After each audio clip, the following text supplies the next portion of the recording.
dossier. Alors, on va dans le module Activité, dossier. Ici, on voit sur l'écran la liste des dossiers ouverts en mode tuile. Alors, je vais ouvrir un dossier où je sais qu'il y a pas mal d'informations déjà encodées. Alors, pour rappel, un dossier, c'est un couple. Il y a une fiche dossier et une fiche poste. Un dossier peut avoir un poste ou plusieurs postes. Alors, les sections de la fiche dossier sont client. On retrouve ici un résumé de la fiche client. À côté, un commanditaire, un conseil, un apporteur d'affaires. Donc, c'est intéressant de savoir, par exemple, en fin d'année, combien de dossiers ont été apportés par un notaire, par un immobilier, par un bureau d'études. Un générique. Générique, donc, c'est le résumé en une ligne du dossier avec un code. Quelques dates clés, des alertes.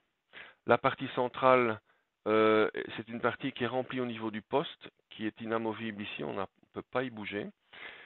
Et ça, c'est dans le cas d'un monoposte.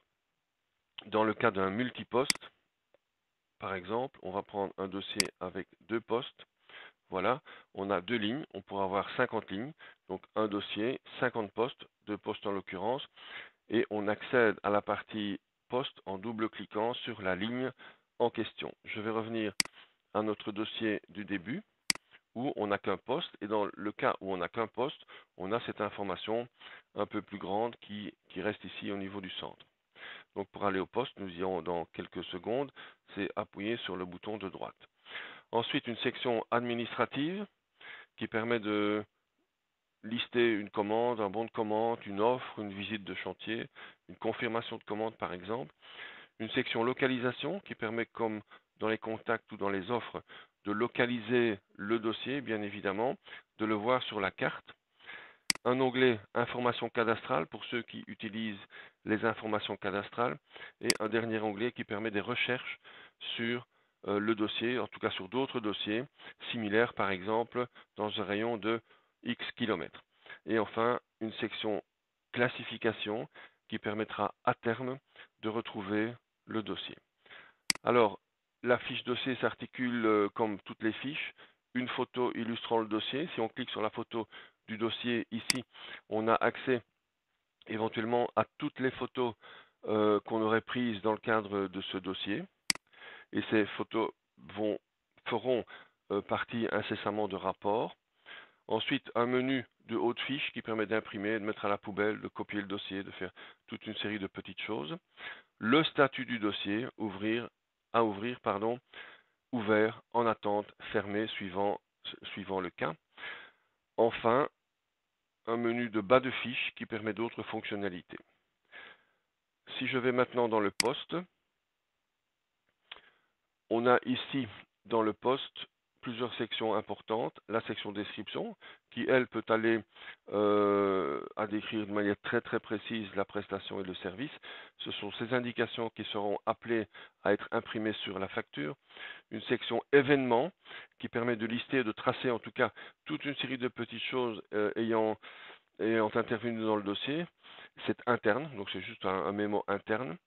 Une section barème et prestations qui permet d'encoder des prestations et des frais. Les prestations, voilà, s'encodent sur ce fichier-ci. Les frais s'encodent à ce niveau-ci.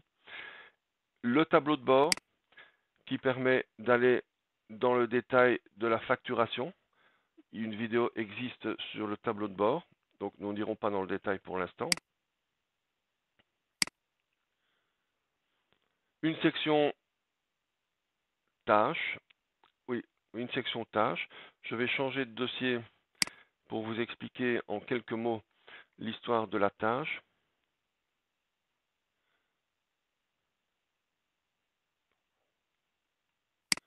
Voilà un autre dossier où des tâches ont été intégrées au poste.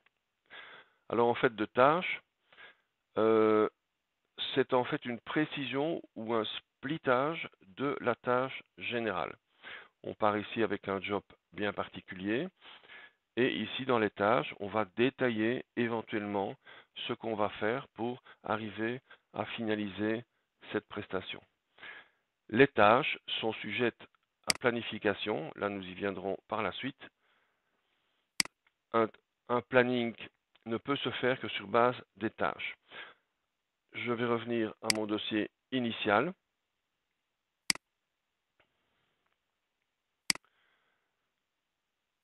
Où la partie centrale du dossier en termes de personnes et d'intervenants est assez bien remplie.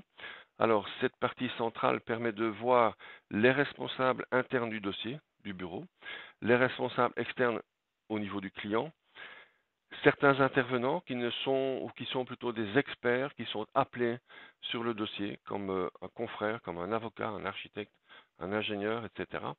Et enfin, la quatrième section des personnes, ce sont les personnes contactées, des gens que on a contactés dans le cadre de ce dossier et que peut-être on ne verra plus jamais. Bien que ces personnes sont bien sûr stockées dans la base de données et peuvent, pourquoi pas, devenir à terme clients. Et enfin ici, une section libre qui permet d'encoder des champs et leurs valeurs, des noms de champs et leurs valeurs, pour le cas où on aurait des choses très spécifiques à ce dossier-là à enregistrer. Alors voilà pour la fiche dossier.